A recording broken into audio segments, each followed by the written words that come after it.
આપણી સમક્ષ મૂકી છે। મારે તો કુંવાસી તરીકે તમે મારા સૌના આમંત્રણને માન આપીને આટલી મોટી સંખ્યામાં વધાર્યા એટલે મારે તો રાજી થઈને કુંવાસી તરીકે તમારો હૃદયથી આભાર માનવાનો છે।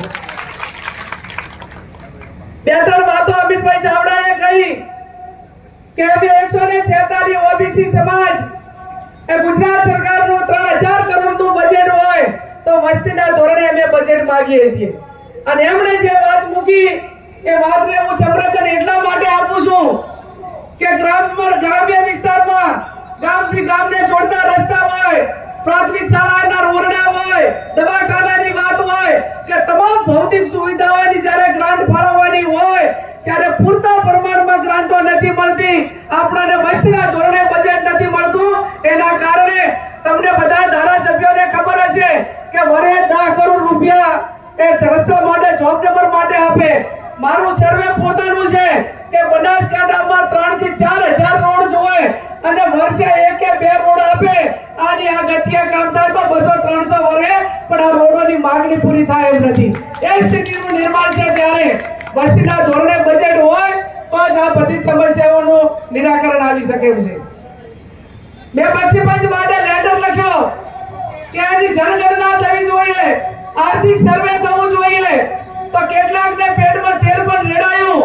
હું એની ચોખવટ કરવા માંગુ છું કે કોઈ પણ સમાજ એ વ્યક્તિગત રીતે આર્થિક સદ્ધર હોય, આજે હું પાટીદાર સમાજનો દાખલો આપું, ચૌધરી સમાજનો દાખલો આપું, રાજપૂત સમાજનો કે તમામ જે વ્યક્તિગત સુખી જે સમાજોની અંદર વ્યક્તિઓ સુખી છે એમને પણ હું અભિનંદન આપું કે ક્યાંક ને ક્યાંક કે તમામ સમાજના દીકરા દીકરીઓને ભણાવવા માટે પોતાના સ્વખર્ચે શૈક્ષણિક સંકુલ ઉભા કર્યા અને એના કારણે ચાક આ 146 જ્ઞાતિઓના દીકરા દીકરીઓ ત્યાં એમની હોસ્ટેલ હોય કે એમની હાઈસ્કૂલ હોય ત્યાં ભણી શકે છે।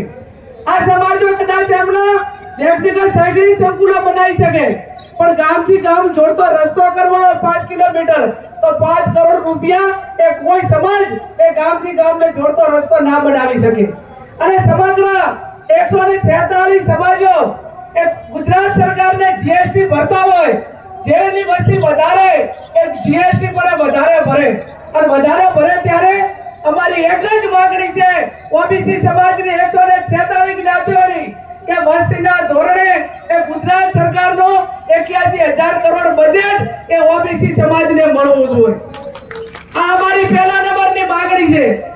બીજા નંબરની માંગણી ઝવેરી પંચભાઈ એમને ભાઈ જ્યારે ઝવેરી પંચ તમામ પક્ષોના અભિપ્રાય લેતા હતા એ ટાઈમે આજે 7500 ગ્રામ પંચાયતોની ચૂંટણી બાકી હોય, જિલ્લા પંચાયતોની બાકી હોય, 75 નગરપાલિકાની ચૂંટણી બાકી હોય, આ 2-3 વર્ષથી વહીવટદારોના રાજમાં પ્રજા ત્રાહિમામ બની ગઈ છે પણ એ વન નેશન વન ઇલેક્શનની વાતો કરવા વાળા એ ગ્રામ પંચાયતની ચૂંટણીઓ પણ 3 વર્ષથી કરાવી શકતા નથી।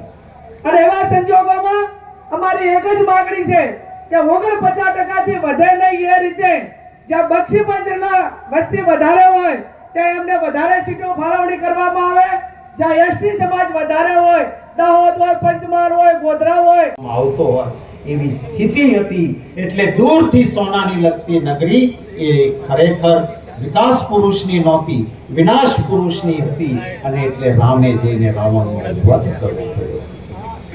એમ આજે પણ ભારતીય જનતા પાર્ટી વિકાસ વિકાસ વિકાસની વાત કરે છે પણ એક ગરીબ ઝૂંપડામાં રહેતી મારી કોઈ બક્ષી પંચની મારી એક વિધવા બહેનના ઝૂંપડા પર કલ્યાણ ન થઈ શકતું હોય અને અદાણી એકલો માલામાલ થતો હોય તો એ વિકાસ એ સાચો વિકાસ નથી।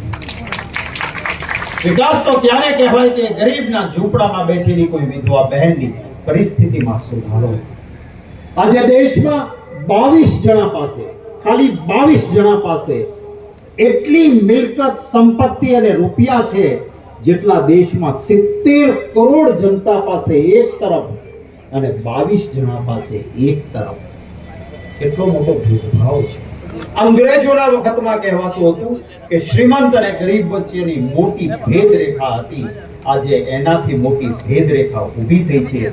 ત્યારે લોકશાહી ઢબે લડીને કોંગ્રેસ પાર્ટીએ સત્તા પડાવી લેવા માટેની સેવાની સાધના કરવા માટેની ચિંતા કરવી છે. જ્યાં સામાન્ય માણસની ચિંતા થાય, જ્યાં પેપર ફૂટે નહીં, બ્રિજ તૂટે નહીં, જ્યાં રસ્તો આજ બનેલો હોય ને કાલે એમાં ખાડો પડે નહીં, એવી સ્થિતિ પેદા થાય, જ્યાં ખેડૂતોનું કલ્યાણ થાય, જ્યાં બહેનોની રક્ષા થાય, એવું ન હોય કે જ્યાં 6 વર્ષની દીકરી, પહેલા ધોરણમાં ભણતી દીકરી, એ બક્ષી પંચની દીકરી હતી, એને એક રાક્ષસ ગાડીમાં બેસાડીને લઈને જાય. અરે 6 વર્ષની દીકરી તો કુમળું ફૂલ કહેવાય, એના ઉપર રાક્ષસની પણ નજર ના બગડવી જોઈએ. ત્યાં નજર બગાડે, એના ઉપર ખોટી નજરથી કોશિશ થાય, દીકરી રડવા માંડે, ચીસો પાડે તો એનું ગળું દબાવીને મારી નાખવામાં આવે. આવી રાક્ષસી પ્રવૃત્તિ કરનારો માણસ ભાજપની વિચારધારાનો હોય એટલે આખું ભાજપ મૂંગું રહે તો એ ચાલી શકે નહીં. આના સામે લડવું છે.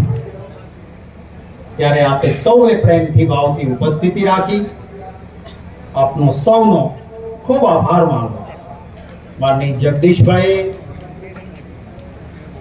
જે કઈ સ્ટેજ ઉપરના નામ લીધા છે એ બધા મેં લીધેલા ગણી લેવાના છે. એ સમય વચ્ચે એટલે બીજા નામો લીધા નથી. ખૂબ બધા આગેવાનો છે, બધાનો ધારાસભ્યશ્રીઓ, માજી ધારાસભ્યશ્રીઓ, અમારા કાર્યકારી પ્રમુખશ્રી, અમારા હોદ્દેદારશ્રીઓ, સૌનો ખૂબ આભાર માનું છું.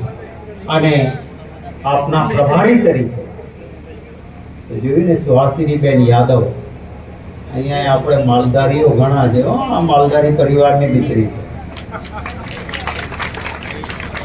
અને બરાબર બક્ષી પંચ જરૂરિયાતમંદ ખેડૂત પશુપાલકની વ્યથા સમજે એવી દીકરી છે. મેં બિહારના પ્રભારી તરીકે એમના પિતાજી શરદ યાદવજીની સાથે કામ કર્યું છે. એ મારા ગુરુ પણ હતા. અમને જ્યાં જરૂર પડે ત્યારે મને માર્ગદર્શન આપતા હતા. ત્યારે એવી દીકરી આપણે પ્રભારી છે, જરૂર એનું માર્ગદર્શન લેજો. આપ સૌનો ખૂબ ખૂબ આભાર માની ઈશ્વરને પ્રાર્થના કરું છું કે આ જે સંગઠન છે ને એ કાયમ ટકી રહે, આમાં કોઈ શકુનીઓનો ગજ ન વાળે, બરાબર ને?